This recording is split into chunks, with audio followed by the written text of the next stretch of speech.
DOW. Dits on Wrestling. Hello and welcome to the Dits on Wrestling podcast, and you are here right now for a special edition episode of the Dow Pod. That is right, this is exclusively an interview episode. There's no highlights, there's no power rankings, there's nothing else. This is purely an interview, and it is an incredible interview with Leo London, professional wrestler based out in Canada. It was such a good chat that I had to do this as a singular episode. It was going to be included in my weekly, but hell, I loved it so much that I feel that it needed just your sole attention on the interview itself rather than, fighting through all my usual stuff. But here we are.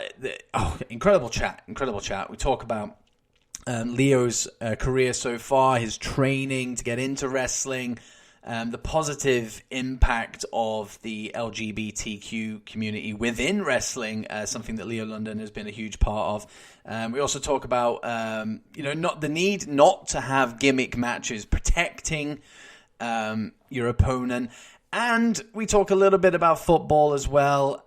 There is a lot of Greek in our Leo London, so we go back over England's triumph over Greece in preparation for the 2002 World Cup. That David Beckham free kick, we get to hear about that. He's a United fan as well, so there's some football chat in there as well. And of course, there's a lot of chat about the current climate in wrestling as well, with AEW and WWE's new switch up in programming, networks, scheduling, all that good stuff. But there's a lot of positive messages throughout this chat. So there's definitely something for everybody. And I'm not going to keep you guys any longer. Enjoy the chat. It is great. And I'll see you on the other side.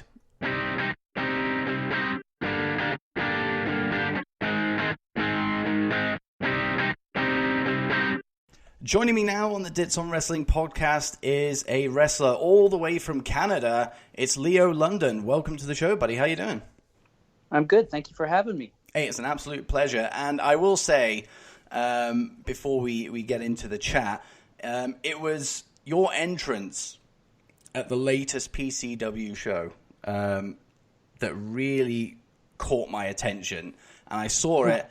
I just had to, from there, I was just like, I have to get this guy on because we clearly share, some kind of similarities in taste in music. You came out to My Chemical Romance. You had the whole get-up going from Welcome to the Black Parade. I watched it and I was just like, I'm getting him on. I have to get him on.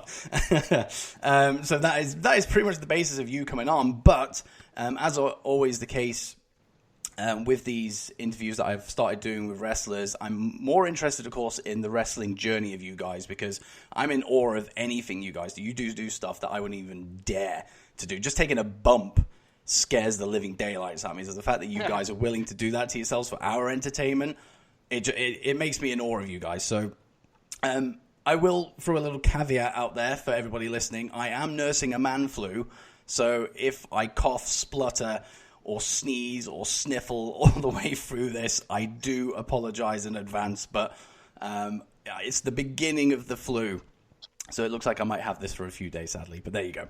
But Leo, what I'm more interested in is what was your first exposure to professional wrestling? Well, my papa always watched wrestling, and when I was a young lad, my papa refused to let me watch the WWE because it was in the middle of the Attitude Era, and he was worried that can I swear?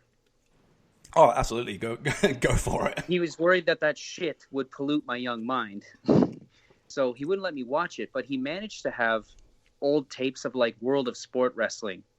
And so I grew up more on that stuff than I did the WWE. So I loved Big Daddy. And later, I grew to love Johnny Saint. But when I was really young, I didn't understand it, right? I kind of did think he was as exciting as Big Daddy, and now it's the total opposite.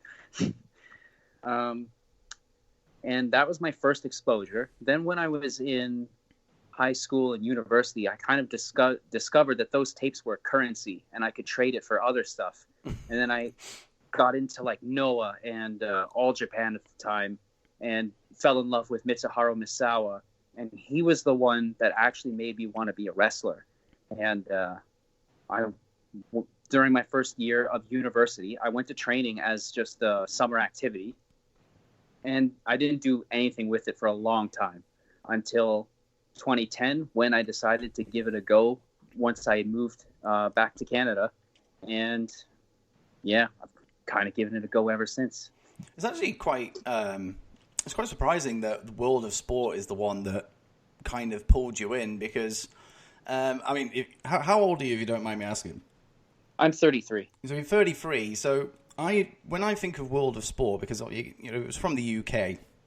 It's stuff that my dad watched, and my father-in-law used to be aware of it as well. Like, so whenever I talk to like anybody of that age, so I'm talking like people like around the 50s and 60s age, and whenever I talk to them about my love for wrestling, they always go back to World of Sport, Big Daddy, Giant Haystacks, all of those guys.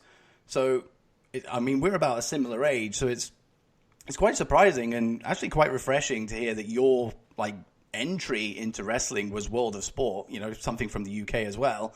That's really refreshing. And they had a little bit of a reboot last year. Did you catch that? I did, and it didn't hit with me. Yeah, I actually feel that as well. I don't know what it was. I think just something was a little bit off. Maybe it was just the magic of, what we originally had, back in the day. It just wasn't there. I don't know. I think because production values with wrestling across the board now are, astronomical. You look at AEW, you look at WWE, Impact. I don't know. So, yeah, you're right. Something just didn't sit right with World of Sport. It was okay. Yeah, so. It definitely wasn't a bad show. I don't want to say that. It wasn't bad. But it just, I don't know. Something felt off. Didn't resonate with me like I thought it would. So going into training to be a wrestler in 2010, so that gives you 9 years in the business now. How did you find those first couple of sessions in training?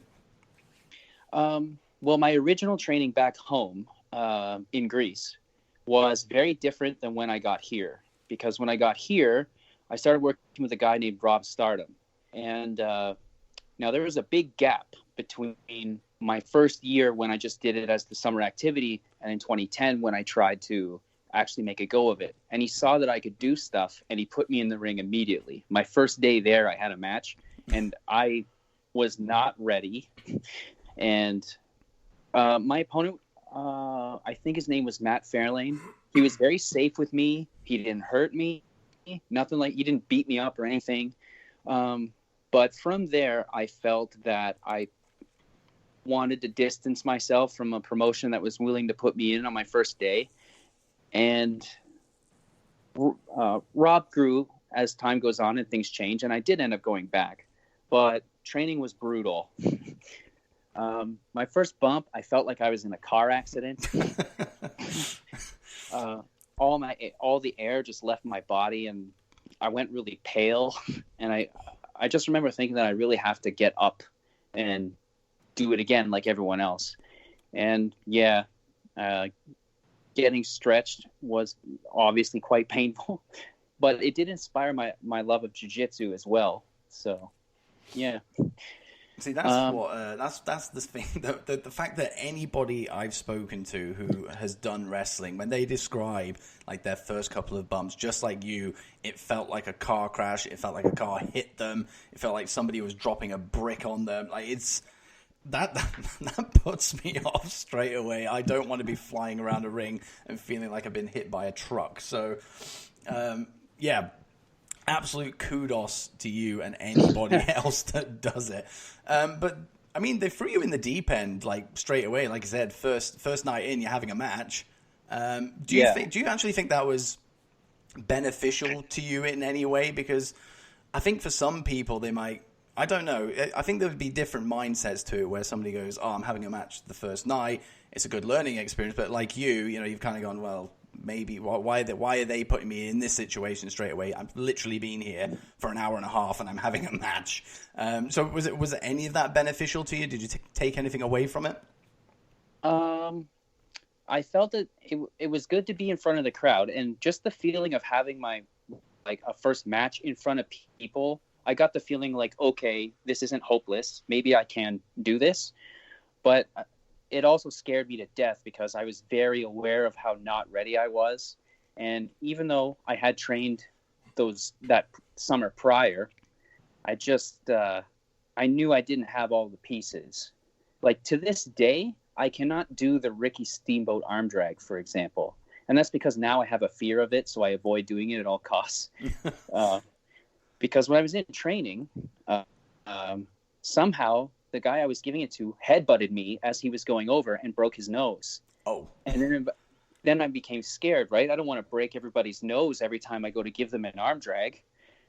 Then all these years later, when I show up in 2010, the first thing he asked me to do is do the arm drags, and the guy headbutts me and bloodies his nose again. So now I think it's my fault, and I've been scared of doing them.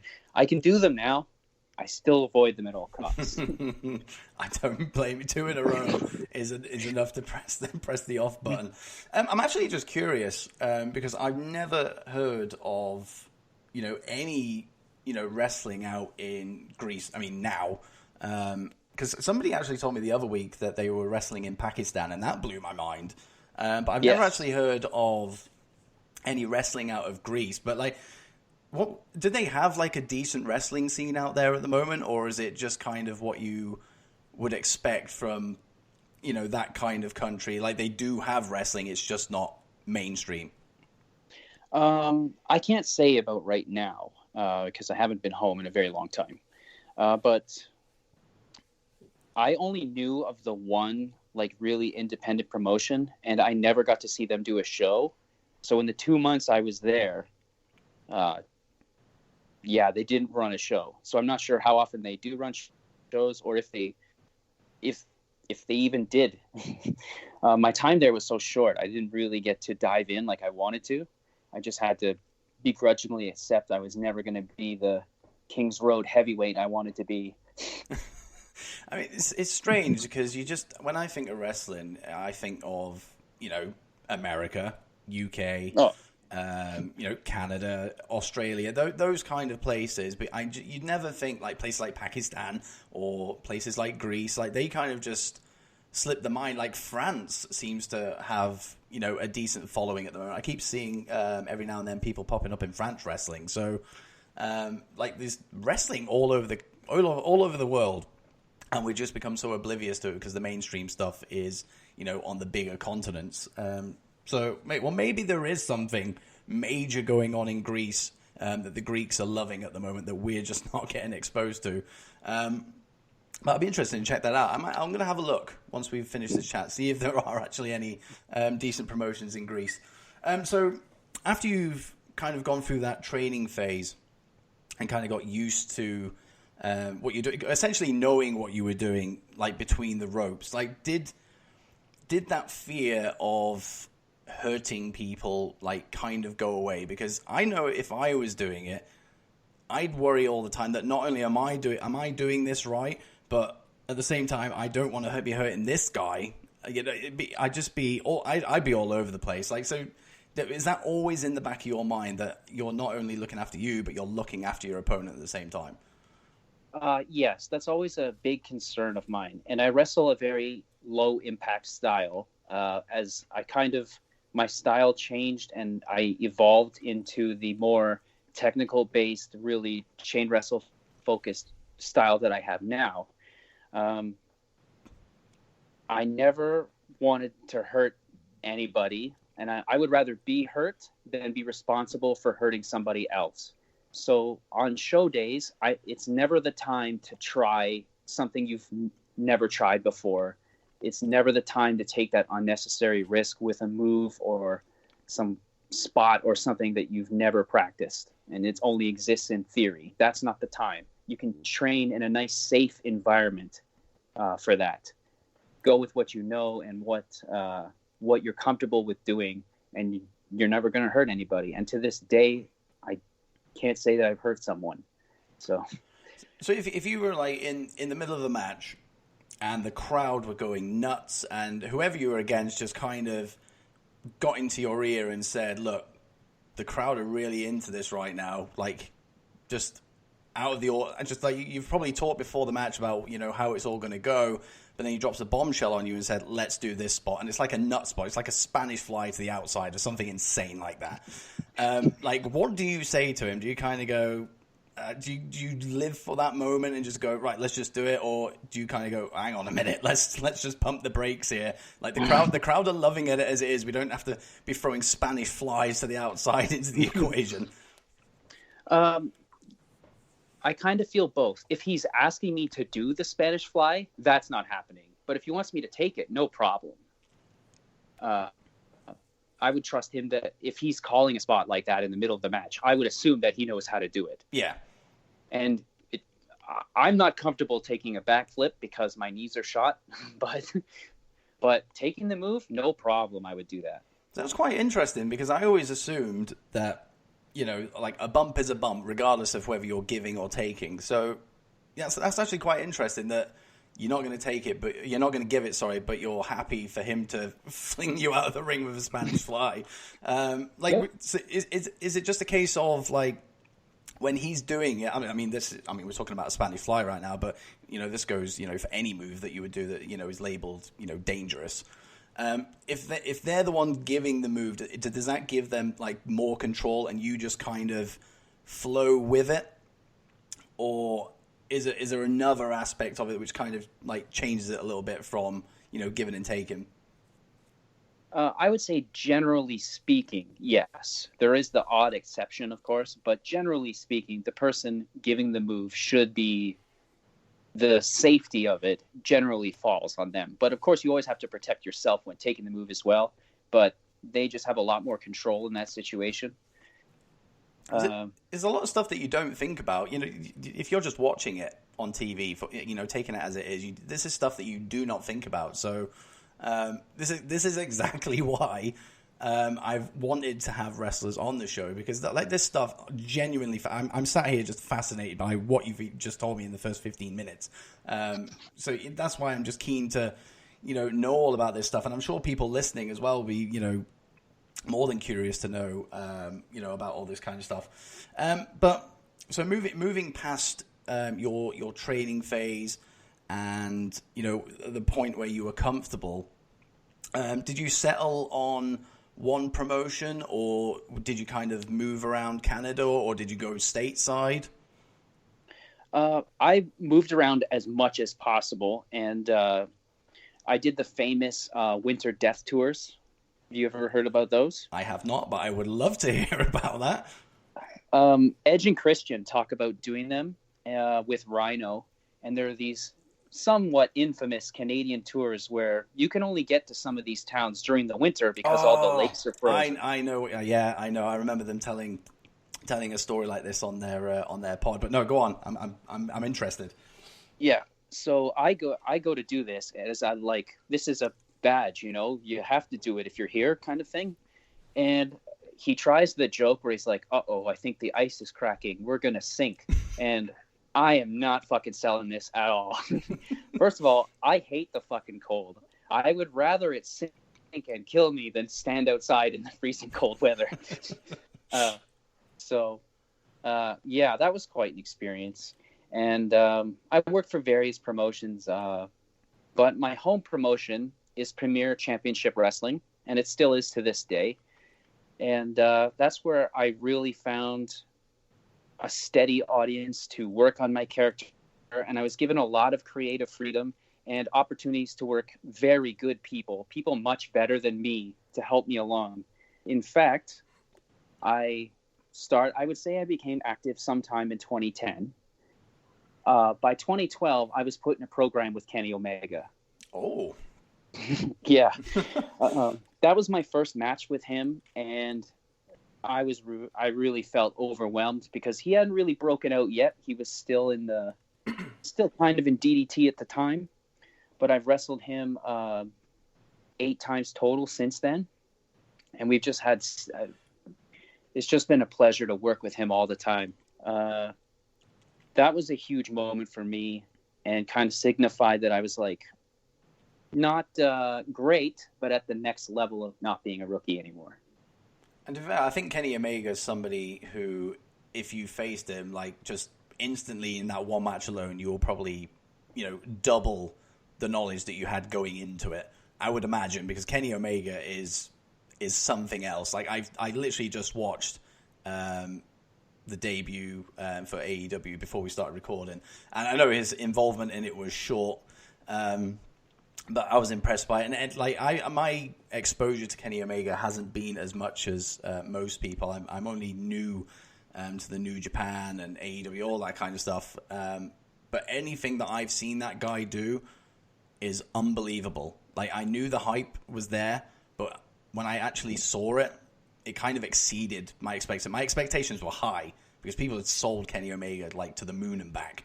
But I watched him and I was like, holy hell, like, this guy is on another level to like 90% of the wrestlers on the planet, maybe 95% of the wrestlers on the planet. Like, he is on a next level. And the fact that you wrestled him 8 times, like, that's incredible. I mean, is that him doing like some homecoming shows? Like, did he get like his start in PCW? Yes. So when he's in town, he does PCW as like a thank you to Andrew, and he's really there to like hang out with his friends. When people come to PCW, if they want to see Kenny versus Okada, they're going to be disappointed because Kenny's there to have fun. Like in the last match I had against him, he gave me a doomsday device into like 15 pies. He's there to have a good time and just help out the local scene. And it's so great of him to just come back and do that for us. And he doesn't have to at this point at all. Yeah, I was going to say, he seems pretty gracious with that kind of stuff. So with him being on AEW now, is that some... I mean, I'm not going to delve into his contract situation or anything like that, but do you think that having Kenny Omega within PCW now is kind of a thing of the past? I mean, I'm sure every time you've had it, you've never taken it for granted, but do you think you'll see him in PCW again? Do you think you'll have another match against him? How should I word? If I knew anything about his contract, my response would have to be, how did he say it? Kenny is not allowed to work anywhere that would be considered competition. Yeah. So it's very possible we could see him at PCW Ring in the near future. I will take that for what it is. But that's good though. That's good that they're still allowing talent to go out and do that kind of stuff, because that's great for PCW. Just having the name Kenny Omega attached to that promotion like is a big boost, like, straight away. So that's good that that's going to be something that is possible going into the future. So with PCW, so how long have you been there? 7 years now? I was there within my first year in the business. It's just my home promotion, so the 9 years I've been active. Because I've heard, I mean, this is through Jay Walker, because I'm a big follower of him on Twitter. I've watched a couple of his vlogs and his podcast and stuff. He's a great guy, very, very nice guy, really good to have. In a very negative wrestling Twitter, he's kind of the guy that you want around because he's very, very positive. So I kind of got introduced to PCW through him. So through him, I watched, clips every now and then, highlights. I've never actually watched the full show, but I've watched enough to go, these guys are, they're killing it in Canada. So it to me, it seems like a pretty good show. And I think recently I've been seeing more. I don't know if it's just because I'm actively looking for it, but it seems recently PCW seems to be like on an upwards gradient when it comes to, promotion, quality, all that kind of stuff, because you just had a high-profile match in the last show. Yes, I did. And I'm hearing good things. Oh, thank you. I wrestled my, I guess, biggest wrestling inspiration in Mike Quackenbush, and it was great.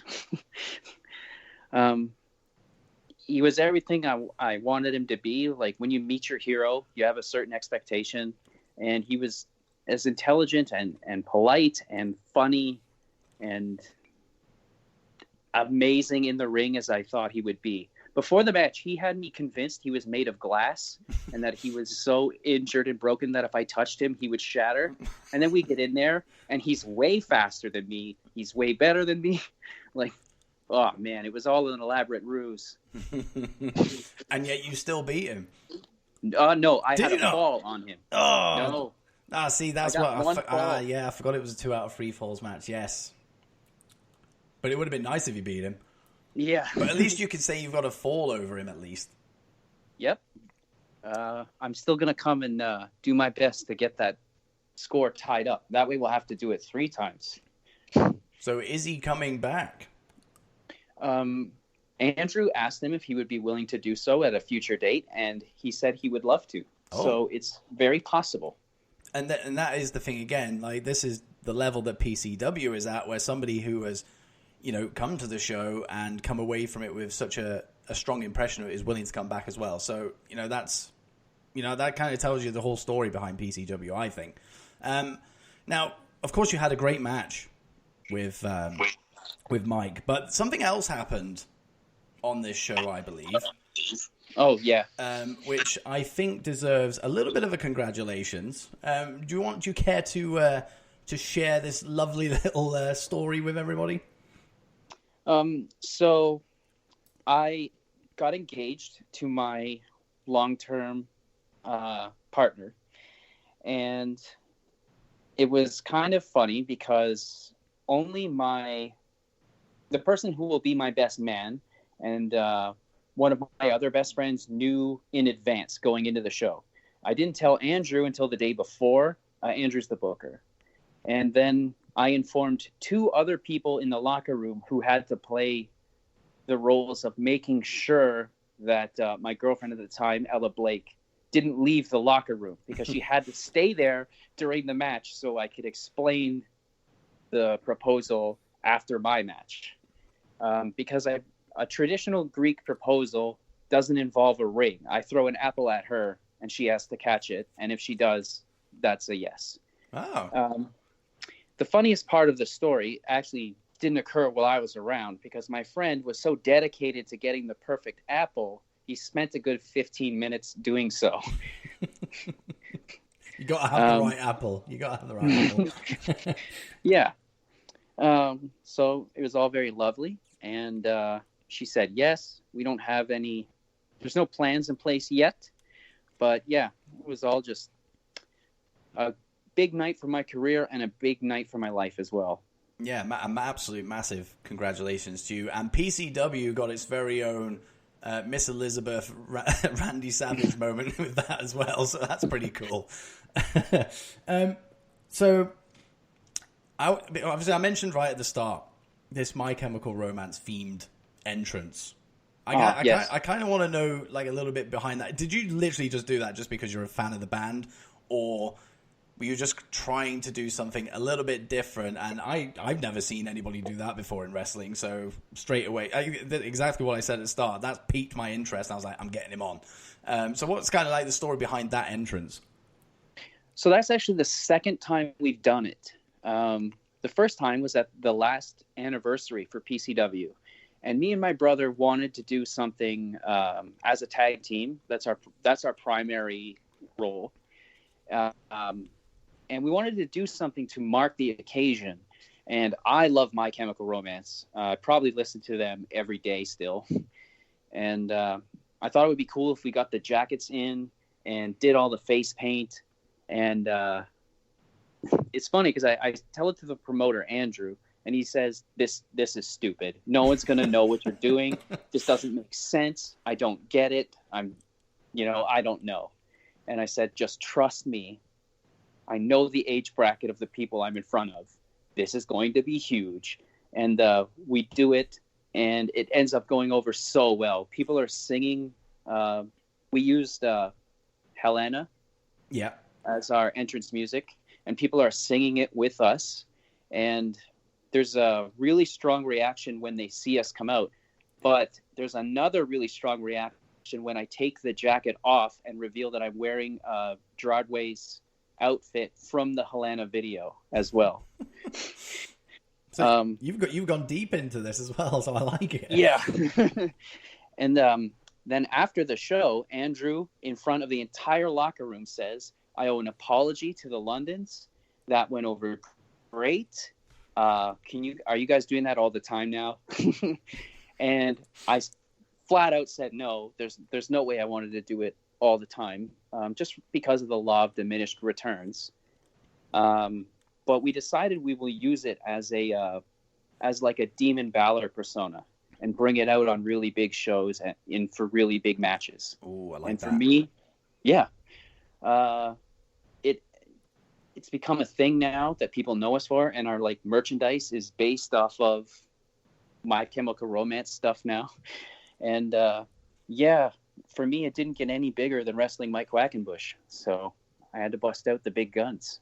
I mean, you can't really have had a bigger night than what you had, to be fair. You had a great pop for the entrance, you had a great match with Mike, and you got engaged. So yeah. What a hell of a night for Leo London. Now, I know you mentioned there that you've got a tag team with your brother David. Do you prefer tag team wrestling over singles wrestling? 90% of the time, yes. I feel like a tag team, and then I love six-mans. If we could have a real six-man division, that would be amazing. But I feel like each person involved in the match is a color, and the match is the canvas, and you going through the match is you painting. If there's one-on-one, you only have the two colors to work with. But in a tag match, you have four. And then obviously you can get the blend of two colors team up to form, against this one color, et cetera, et cetera. And I just feel like you can paint a more dynamic, multi-layered, prettier picture with it. But I still love a good singles match. It's just, I prefer tag matches more. I think tag team matches are starting to get a bit of a boom now, because I know like late 90s, early noughties, tag team wrestling was pretty big, and I think it died down around I'd say probably about 2009, 2010, around that kind of, people just kind of, I don't know, they just kind of accepted it just for being there. But I think now, there's so many great tag teams on the scene, people have just started to, warm back to it again, regardless of what promotion it is. I mean, for me, like, I loved the Dudleys, Edge and Christian Hardys. They were my go-to tag teams when I was growing up. And then when I actually, fully invested in wrestling, it was like the World's Greatest Tag Team, all those kind of guys. And now, you've got like the Revival, you got New Day, you got Pentagon and Phoenix, Young Bucks. You've just got so many great tag teams now. And I think all the eyes are back on that division because, yeah, like you said, there's more layers to tag team wrestling. And I think that's what I love about it. I think you can tell a bit of a better story. And it's not just because there's 2 extra bodies in the ring or 4 extra bodies if you're doing a 6-man tag. I think it's just, there's just so much more to go on. But, hot tags or just that little back end of the match when things just erupt into chaos and you have that really strong finish. I don't know. There's just something about tag team wrestling at the moment. And to be honest, I've always been a fan of tag team wrestling, but I think now I'm at the age I am and I can appreciate what's going on. I think tag team wrestling is, for me at the moment, I actually do prefer it than single wrestling, to be completely honest. And I hope that the boom continues and it kind of doesn't get forgotten about because, I think it deserves a bigger spotlight. There's no reason why it can't main event big promotions. And you being a tag team wrestler, primarily with your brother, I'm sure you can appreciate that as well. Absolutely. One of the biggest compliments we received is after a match, we have a long-standing, friendly, competitive rivalry with a team called Sweet and Tasty. And I like that one name. Of our one of our fans had tweeted out that Sweet and Tasty versus the Londons is the Rock and Roll versus Midnight Express for PCW, and I kind of feel that means we get to main event shows. I mean, automatically it's a right. That's a good compliment, though, to be fair. Yeah, it's huge. So yeah, I couldn't believe that he said it, and it's just one fan's opinion, but it means a lot to me when anybody shows that they care about my matches that much or think that highly of them. Hell, I think it's super flattering when anybody takes the time to watch it. Yeah, I can imagine. Because I mean, obviously this is completely different. I literally sit behind a microphone doing podcasting, but if I just get one person who just takes the time to listen to me just talk shite about wrestling, like, it makes me feel pretty good. So I can only imagine the stuff that you guys put yourselves through when somebody comments on it on that level. Like, that must be a pretty good feeling. Yeah, absolutely. Made my day. I can imagine. Like, I don't think anybody's going to be comparing me to, like, podcasting greats anytime soon. But if that day ever comes, I will lap that stuff up and I will frame whatever. If it was a tweet, I'm going to frame it. I'm going to put it up on the wall. I will treasure it. Now, speaking of podcasts, I don't really do that much research when it comes to wrestler interviews because I like to learn about you guys, along with the listeners. It's just kind of my style. It's just the way it goes. And sometimes you get awkward moments where I say that you beat Mike and you didn't. But I did happen to catch a podcast that you did. I think it was actually quite recently, probably in the last month or two. And there was something I listened to that actually, it was a very refreshing take, and it was that you would rather do a straight up singles match rather than do a match with a gimmick. And when I heard you say that, I was like, well, that's a bit strange, because in my head, if somebody had the opportunity to steal the show with like a ladder match, table match, cage, whatever the gimmick is, like, when you look back at a show, sometimes that's the thing that sticks out. You remember the big steel structure or somebody getting, hit with a ladder or slammed through a table. So it was actually quite refreshing when I was like, oh, actually, you'd rather just do a straight up single match. And there's nothing wrong with that, because, some of the greatest matches of all time, of course, are just singles matches with no gimmicks. Why is that your mindset? Why do you prefer doing matches without gimmicks? It really just boils down to personal preference. So example, the ladder match, it made me really uncomfortable because I felt that there were elements within it that I couldn't control. What if the ladder slips out from under someone while they're climbing up it, or something like that? And the most hardcore ladder match things I did was pick the head of the ladder up like it was a person and gave it a suplex on top of him. And then I put him in the corner, put the ladder on top of him, pulled his arm through a rut in the ladder, put my foot on the ladder, and then pulled on his arm to work his arm in the ladder match. And that was it. I wouldn't, he wanted me to push the ladder over while he was on top of it, and he would fall to the floor. And I said, there's no way I'm doing that, because I don't want the possibility of you being injured in that fall on my conscience, because we didn't have protective mats or anything. He was just going to splat. And that is a big fall. And I managed to talk him out of it. But that's the match that bastard Bret Hart cost me the heavyweight championship. And I've never forgiven him. Whoa! You can't name drop Bret Hart on this podcast and not delve into that a little bit more. Now, this is weird that you said that, because I actually watched some stuff with Jay Walker. It was a couple of months ago now. I was supposed to get it on, but it didn't work out. I'll look at getting Jay on in the future, because he is on my list of guys to get. But whilst I was doing research for him, like, I saw that he had matches with like Honky Tonk Man, and I think Brutus the Barber Beefcake was around. And now you've just name dropped somebody even bigger. You just name dropped Bret Hart. So what is going on there? Like, how did you even get involved with that? I know obviously Bret is Canadian, so there's a bigger chance of that even occurring in the first place. But how? Just how? All right. So I'm defending the NXW championship. I was the main champion, the inaugural champion of the company. And I'm facing Jay Walker in this ladder match. And the general manager felt that I would be a better champion than Jay Walker would be. So he went out of his way to make sure that I retained the title. And Josh comes in, goes to prevent Jay from pulling the belt down, and minding his own business, by the way, Bret Hart sticks his nose into our business and hits him with the dusty elbow. And then he hits me, and then Jay Walker ends up winning the match. Oh. So if Bret Hart didn't stick his nose into my business, I would still be the NXW champion today. So then my first trip out into the Calgary wrestling scene, I went to the Hart Dungeon to try and fight him and get revenge, only to find out that he had moved almost a decade prior just to avoid fighting me. He foresaw it and legged it to Hawaii.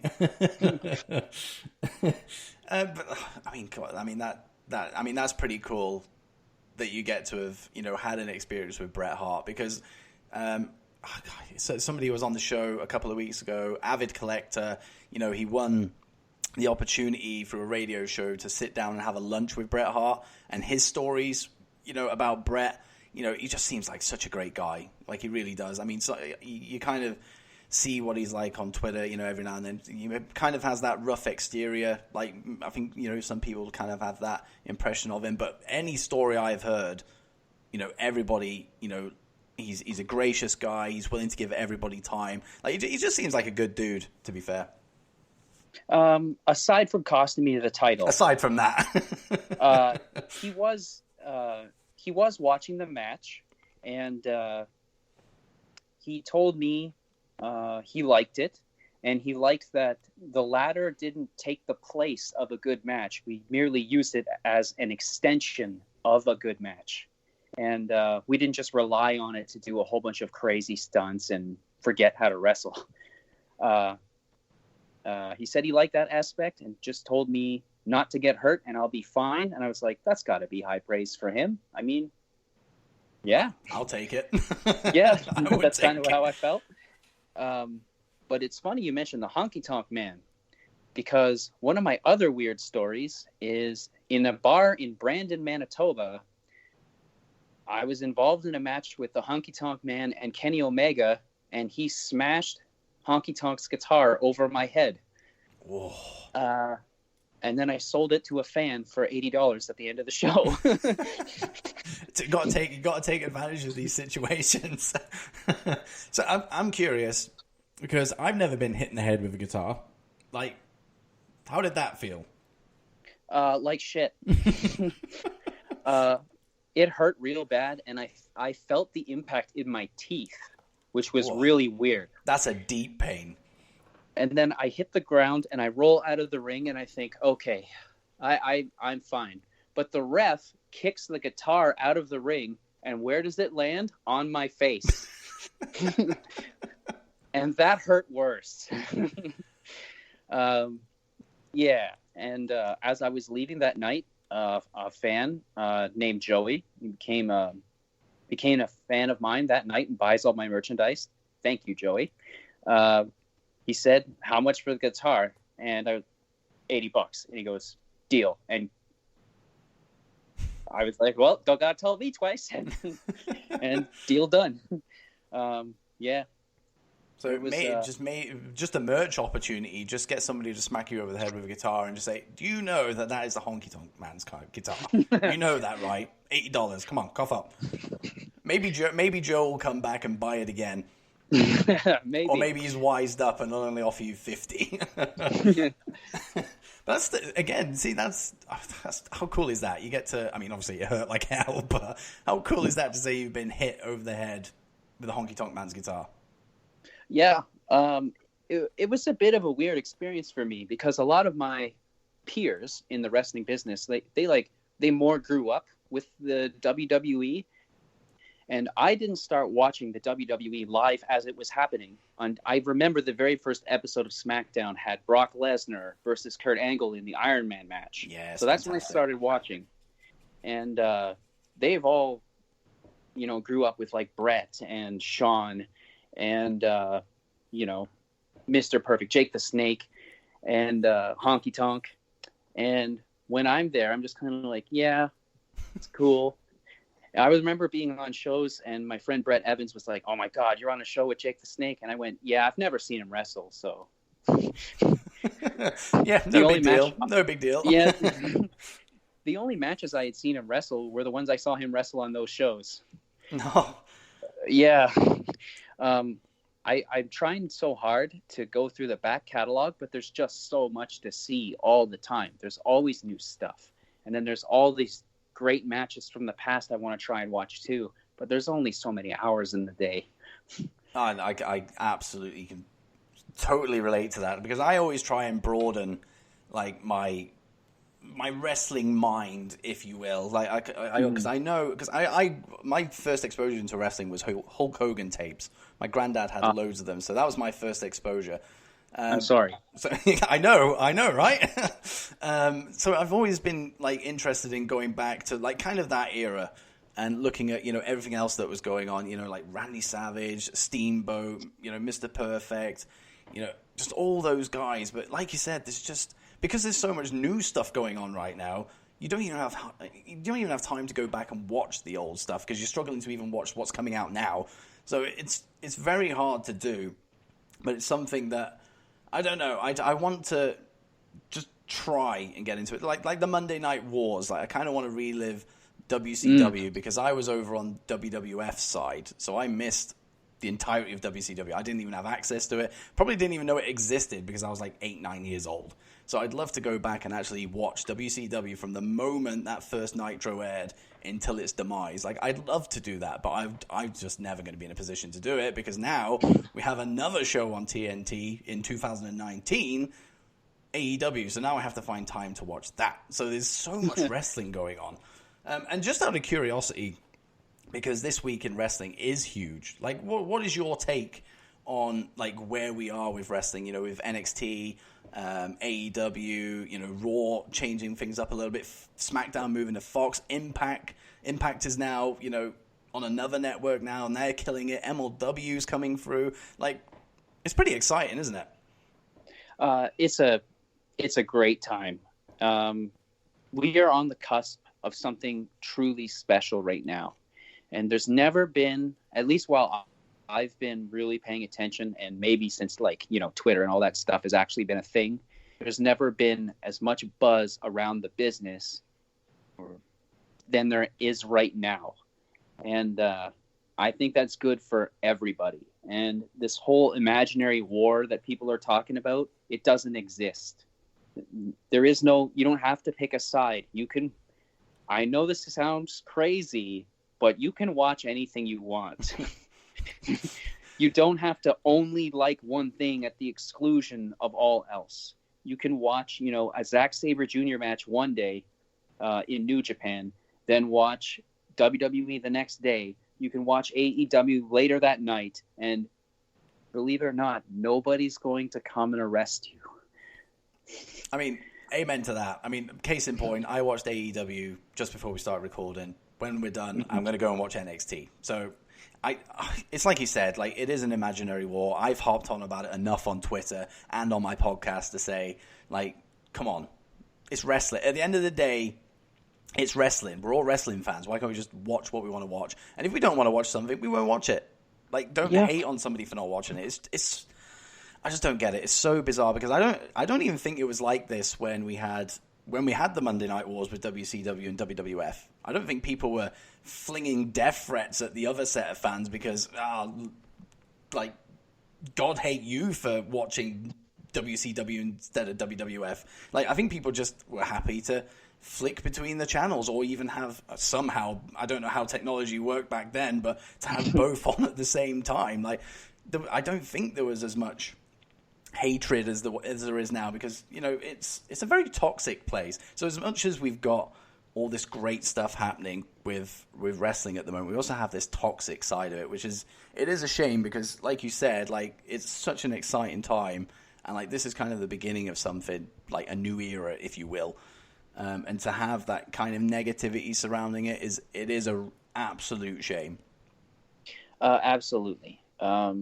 It's a time where we should all be being positive, and I think it's the vocal minority that are feeding into this negative space. But the problem is they're a very very loud group of people, and it's often the people with the loudest voices are most often the least worth listening to. Yeah. Yeah, so you just have to ignore them and focus on everybody sharing their positive wrestling experience. There's going to be a whole new generation of kids coming up watching wrestling, and if they're watching wrestling on Mondays or Wednesdays or Fridays, it doesn't matter. But they're going to be watching wrestling with their papa just like I was. And it's different wrestling, but it's still wrestling at the end of the day. And I don't understand why we all aren't just celebrating that instead of bitching and moaning over, is Seth Rollins the best wrestler in the business? And to somebody, he is. And to a lot of people, he's not. And that doesn't matter. And that's the thing. Wrestling is so subjective. So, by all means, share your opinions, debate them with other people, but leave it at that. Don't cross into the lines of, well, you think Seth Rollins is the best wrestler in the world? I'm going to come to your show and I'm going to stab you. Because I saw that recently, 2 days ago. Absolutely ridiculous. It's bizarre how things have gone. But yeah, I couldn't summarize the whole thing better than you just did. It's exactly the case. So many kids are coming up. I've got a 3-year-old who loves wrestling just because I watch it all the time. It's always on. So instead of, he should be watching Paw Patrol, and instead he's watching Hell in a Cell on a Sunday night. So we'll see how that goes. But it's exactly that. He's got so many options when he's old enough to understand and watch it with me. I'm not going to restrict what he watches. He can watch any wrestling that he wants, because I will watch any wrestling I want. But yeah, absolutely spot on there, mate. Now, as we start to wind down here, I just want to kind of talk about your ambitions, because you're still young. 33 is a very young age in the world of wrestling, from what I've seen. I'm looking at guys like Batista. He came in around your age, and then he didn't hit his peak until he was 35, 36. So 33, I think, is a very, very good age. I mean, the likes of Kevin Owens, Finn Balor, they came into NXT at that age, maybe even a little bit older. So you've got a long way ahead to go. How do you foresee that playing out?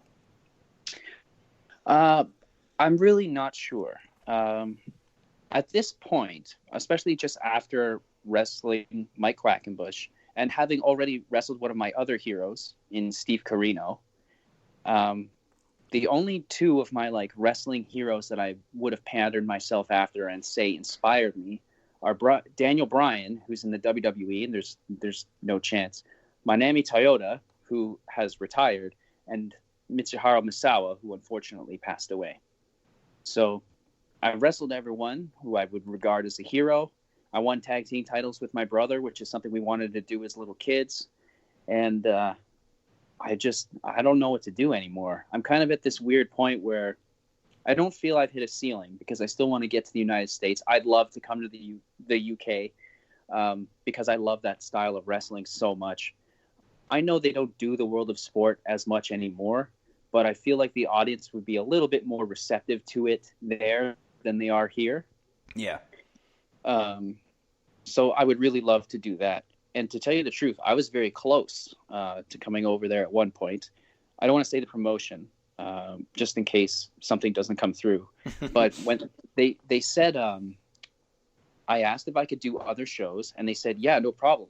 Do you mind driving 3 hours? And I just started laughing, because for me to do a show in Alberta, that is a 16-hour drive both ways. Oh, shit. Yeah. So to me, 3 hours is nothing. Yeah, but hopefully that comes through. And I'd love to see you over here. I'd love to see you. I'll make sure to bring... I'm hoping this promotion that you're talking about is my local promotion. That would be a small world situation. Absolutely. Maybe I'll whisper in their ear and say, "Have you heard about Leo London? He will come in My Chemical Romance themed gimmickry. Get him on the show. He will sell tickets." I'm going to whisper in their ear, and I'm going to see if they can poach you, just so I can watch you live and say, I had him on my show. That would be lovely. You can say I beat Kenny Omega more times than he's beat me. So, Well, there's that as well. A win-loss record against Kenny Omega in your favor. That's true. It's 5-3. It's 5-3. I'm not saying he won the IWGP Championship because he wrestled me, but I'm just saying that he didn't do it until after that. So who knows? Same with AJ Styles. I'm not saying he got signed because he wrestled the Gentleman's Club. I'm just saying he didn't get signed until after he wrestled the Gentleman's Club. So you are the catalyst for all this stuff. Totally. Directly my fault. So if anybody gets a push in mainstream wrestling, I'm going to come looking to you and say, by any chance, have you wrestled this guy in the last couple of months? And beaten them? The Gentleman's Club didn't beat AJ Styles. Oh. Funny story about my encounter with him. I had never met him before, and I thought it would be funny to tell a joke with him immediately. So I walk up to him, and I shake his hand, and I say, it's nice to meet you. Thank you so much for coming. And he goes, it's great to be here. Thank you for having me. And then I go, but you and I have a fucking problem. And his demeanor immediately changes, like he's going to have to fight me. I look him dead in his face and say, I'll never forgive you for screwing Okada. And then he starts to laugh and says, well, that's too bad because there's plenty more where that came from. And we both do the gasped reaction meme. And I don't know. He's just a lovely man. He seems like a good guy, to be fair. I watch his... it's such a random place to know that somebody's a decent guy, but it is. I watch his Mixer channel for his gaming that he does, and he does seem like such a down to earth guy. And even in just interviews and stuff, you can tell that he's a good bloke, and it helps that he is, no pun intended, a phenomenal wrestler. Yeah, he is very, very good. He was very gracious and took the time to talk to anybody who asked him for advice. The only person he got mad at was the promoter who tried to short him. That did not go over well. The best part about that conversation is the walls were glass, so we could see it, but it didn't have any dialogue. So everybody was just putting in their own dialogue as AJ is just chewing this guy out. It's very, very much up for interpretation. This is the thing. You are the shining example of why, I love getting, indie wrestlers on here because you never think that, indie guys wrestle like people like Kenny Omega, AJ Styles, have run-ins with Bret Hart and the Honky Tonk Man. It's fast. I didn't even know you had any, altercations with any of those guys. So that's blown my mind. And I'm sure that's the same for a lot of indie guys, but I'd be very, very surprised if they had the level of talent that you have just name dropped in this one interview. Like AJ Styles. You could argue that he's the best wrestler on the planet. Same with Kenny Omega. Bret Hart, arguably one of the greatest of all time. Jesus Christ. Mm-hmm. Yeah, and I name drop them because I'm not interesting enough on my own. But I'm very grateful for all of those opportunities. And to consider the relatively short amount of time that I've been in the business and to have a long-standing feud with Kenny Omega and have been hit by Bret Hart and all these other crazy things that I'm sure there's some people who would think of that as very trivial and not important at all in the grand scheme of things. But to me, that's huge. And I'm sure there's a lot of other people who maybe they're envious of me and getting those opportunities, but they're going to get their own opportunities. And I'm just so grateful that I've got the opportunity to do it and tell positive stories. And I'm very excited to see what's next. And man, I'm just so grateful for all the crazy stuff I've got to do. That's the long and short of what I was trying to say just now. And that's the thing, wrestling is a crazy, crazy world. And my input into it is, like I said, literally just sitting behind this microphone. But, everybody has their own, kind of existence within that wrestling bubble. You just happen to be a huge part of it, and you're killing it. And it's really good to see that you've got a positive outlook on it as well. Like you don't seem to take any of it for granted, which is good to see, because I think some like egos exist quite a lot when it comes to wrestling, but like you don't seem to have that. So that's pretty cool. I try. I mean, sometimes you have to make it in the business. You have to kind of have a little bit of one at least, but you just don't have to be an overbearing prick. Yeah. But you asked me about the future, and one thing I want to do is keep telling positive stories with my character development. So, for example, my most my biggest storyline involved the Gentleman's Club. That's my stable. And it was three, myself and my brother, and then Alex Vanna. He was the third. And we were heels. And just for fun, we didn't think it was going to catch on or end up being important to anybody. But we kind of thought it would be funny if me and my brother had a full-on crush on Alex Vanna. And we started kissing him on the cheeks and our entrances and like all that stuff. And we just were doing it for a laugh. And the fans started to catch on that, oh, these guys are like together. And they started reacting really positively to it. And it led to our babyface turn when he broke up with us. So we ended up doing this angle that and ended up being like a very LGBTQ positive angle. We never played it off as a joke or for laughs, but we also didn't intend to make any kind of statement. But when we realized that what we were doing, we didn't realize the scope of how this could affect people and what it might mean to someone who is who identifies as queer, to see their type of relationships on screen as opposed to strictly straight ones. We embraced it and ran with it. And when he broke up with us, it was the most heat I've seen anyone get in PCW in a long time. So the angle happens, and he costs us the tag team titles because he's jealous of us having titles and him not having the Canadian title, which is like PCW's mid-card title, the IC title, if you will. Oh, okay.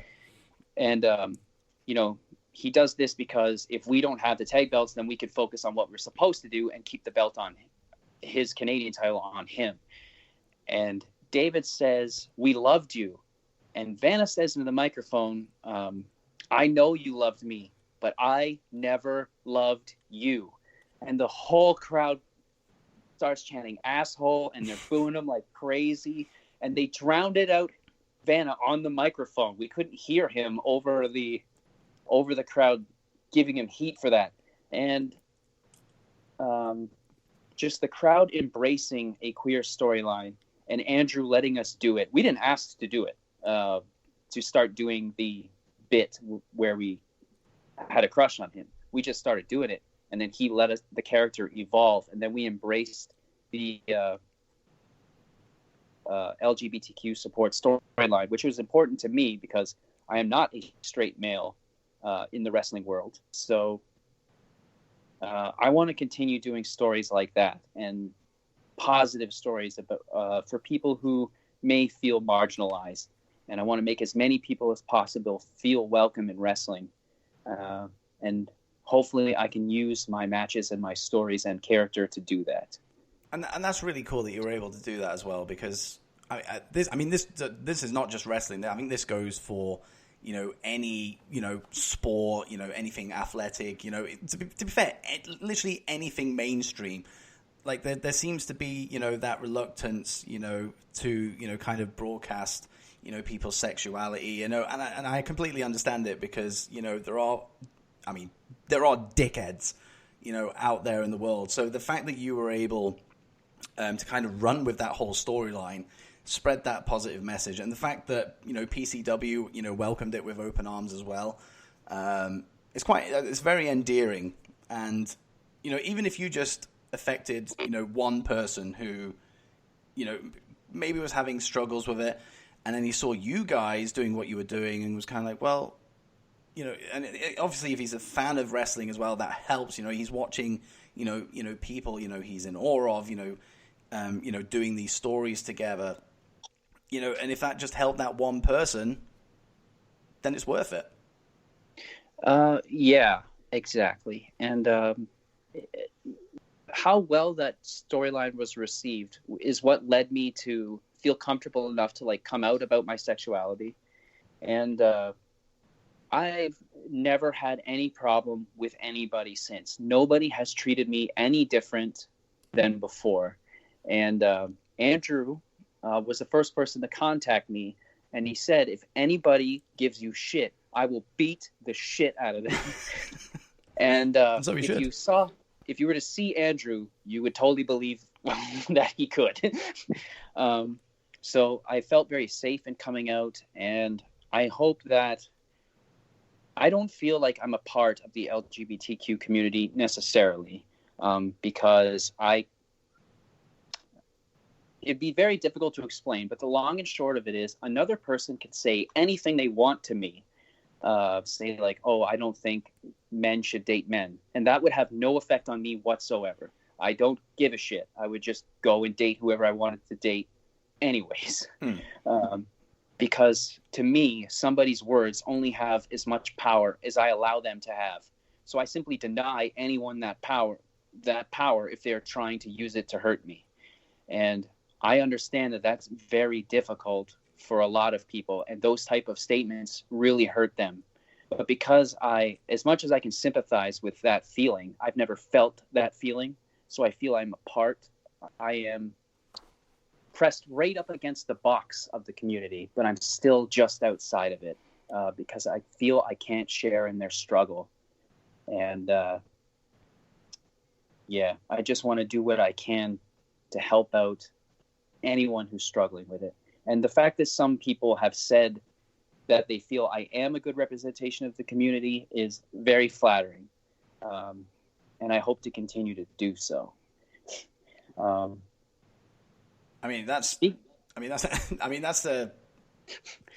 nice to hear that, somebody is willing to put their neck out, like that. So is that kind of something that is going to continue? Are you going to continue doing that kind of storyline?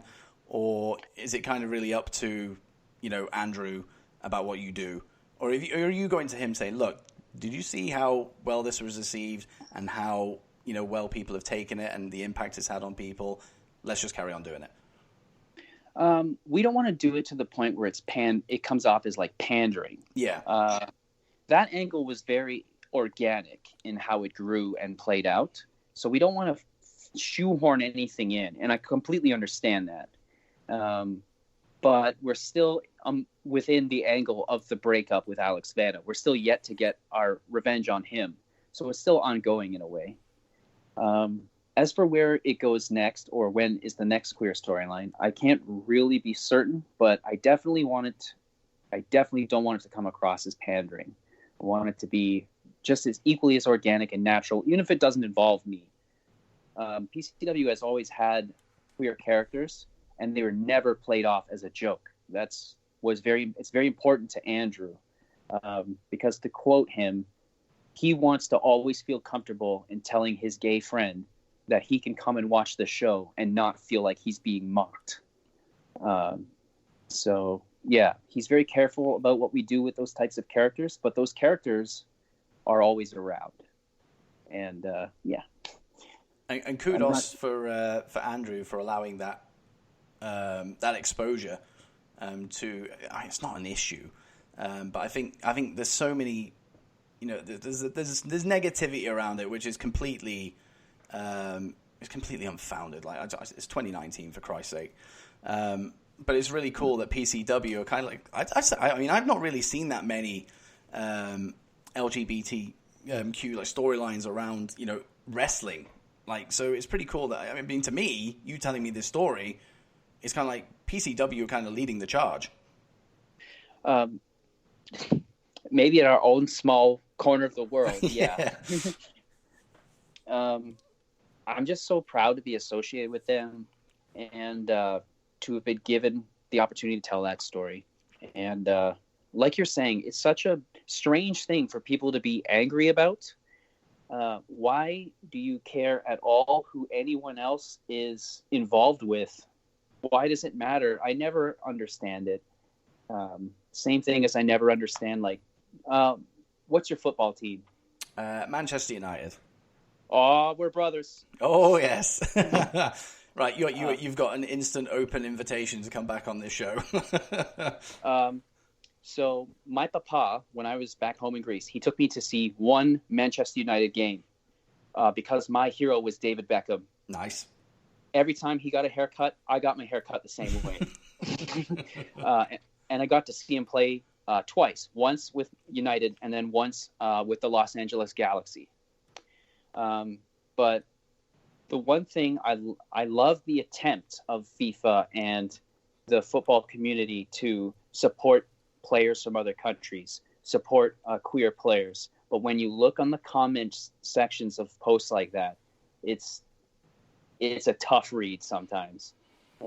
And, it's like we said. Like I just don't understand it. It's not something I will ever get my head around. You know, why people just have such a backwards way of thinking. Like it's bizarre. It bamboozles me. It makes me speechless. There are some fucking idiots on this planet. Yes. Yeah.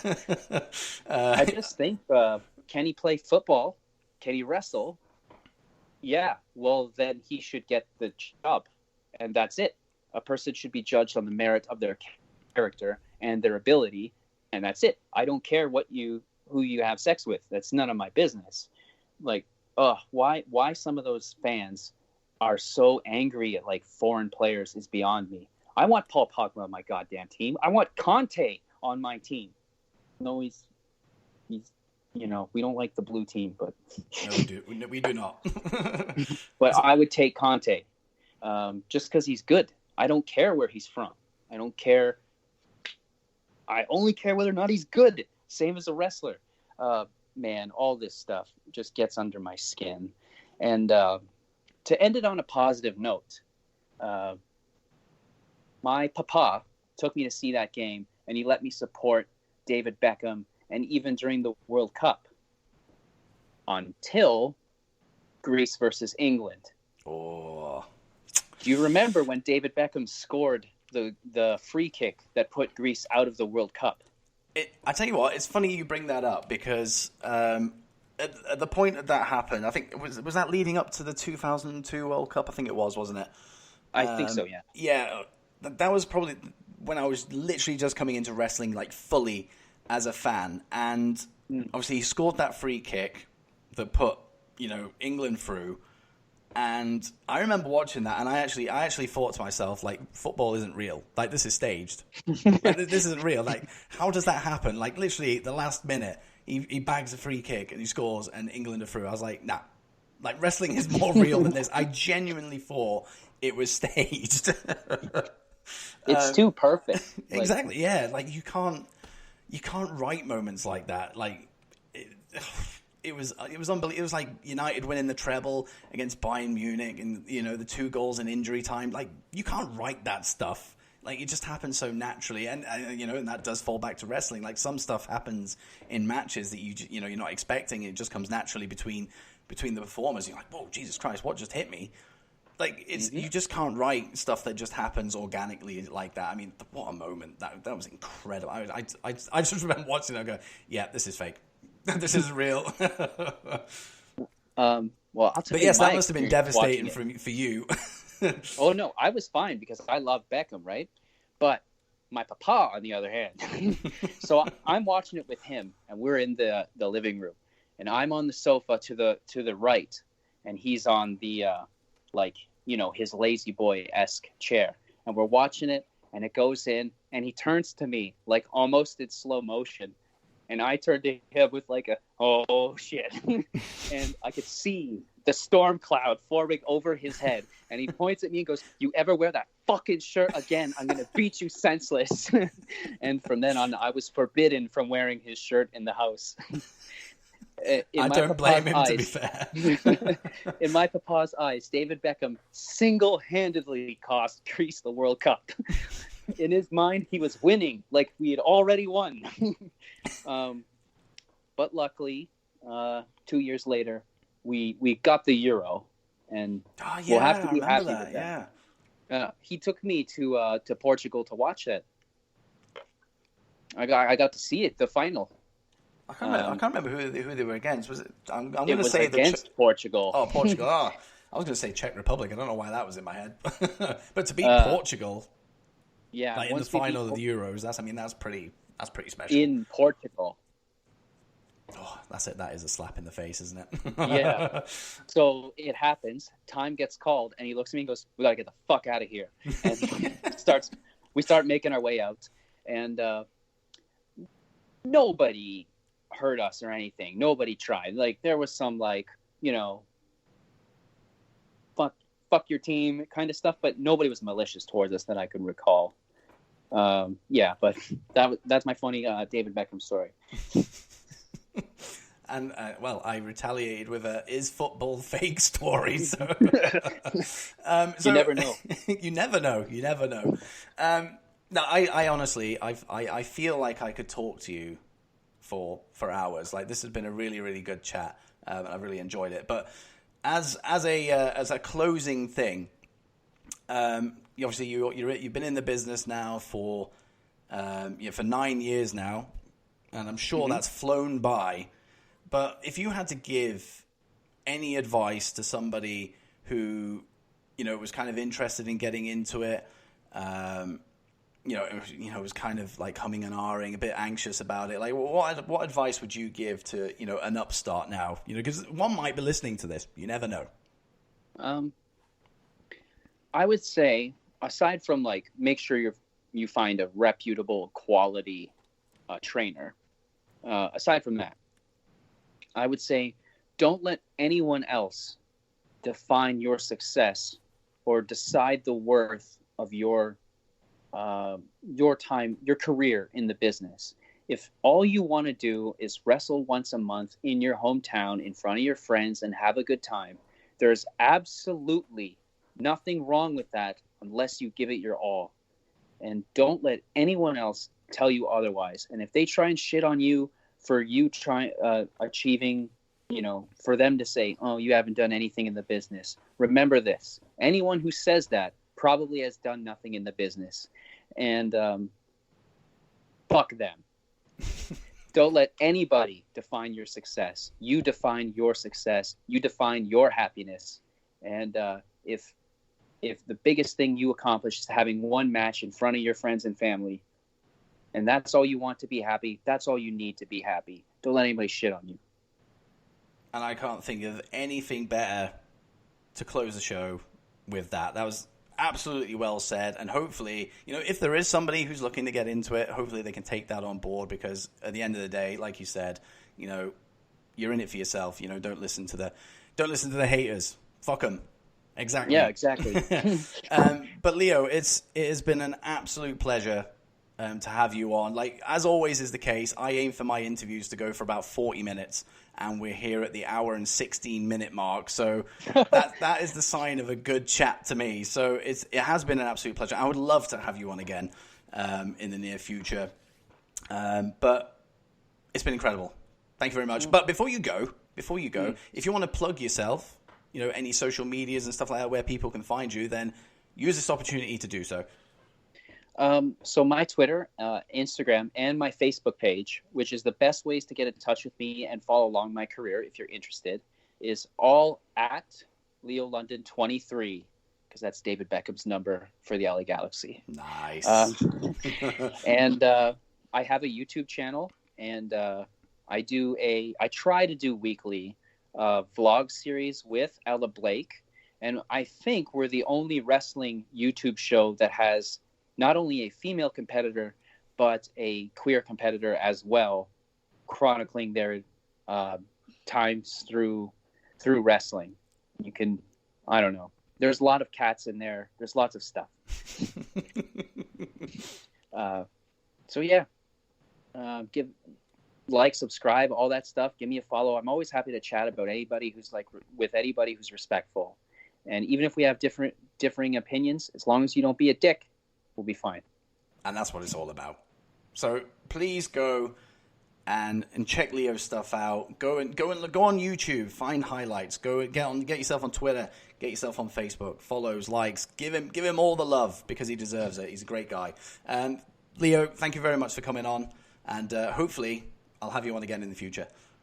Absolutely, anytime. Thank you very much.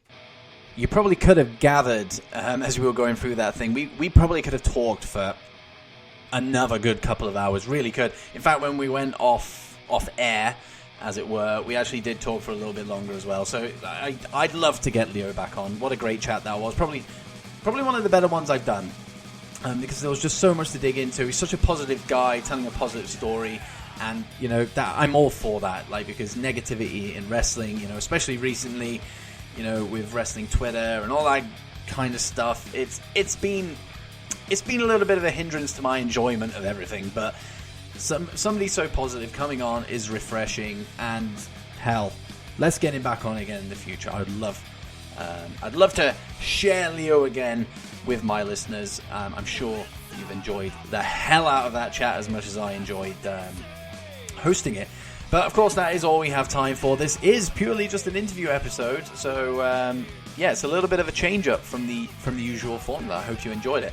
But if you want to hear more interviews coming up in the future, or go back and check out my old stuff, of course you can via the means of Apple Podcasts, Spotify, Stitcher, Spreaker. I'm actually part of Spreaker as my podcast host now, so you can find me on there, or as part of the SLTV podcast network, iHeartRadio, now over on YouTube as well. That is right, I am finally utilizing YouTube, so if you want to go and listen to my podcast on YouTube, you can now do that. Make sure you like, follow, subscribe, leave a review, 5 stars, all that good stuff is all appreciated, all very, very helpful. I just have to say big thank you for you guys for listening, and hey, I'll see you down the road for any future episodes of the Dow Pod. You guys are awesome. Ciao, ciao.